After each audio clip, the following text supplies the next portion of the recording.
Just want to show everybody what we're getting into over here. You do it up, man. I don't care. Right, world? We're out here in coordination with Downtown Plumbing, baby. Working on excavating this hole to make a repair on the 4-inch grease line.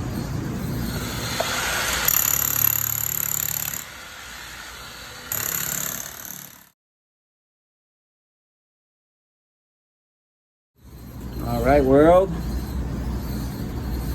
This is what we got going on here. We got channel rot. When we ran our camera inspection, we found that the fitting, there was a combi fitting that had channel rot.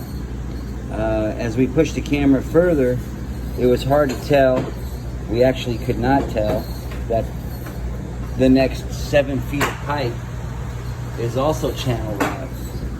So rather than excavating and cutting more of the floor here, as there's going to be a large footing in this doorway,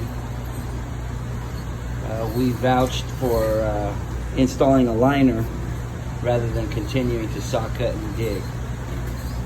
So we got All Clear Plumbing on their way. They're going to install the liner for us. What's better than one jetter? 2 jetters, man. Damn. Got Eric and Daniel over here from All Clear Plumbing. And I appreciate you guys coming out here and helping us with this liner tonight. Emergency. Call him up at like 1 a.m. and bam, he's here within an hour. Ready.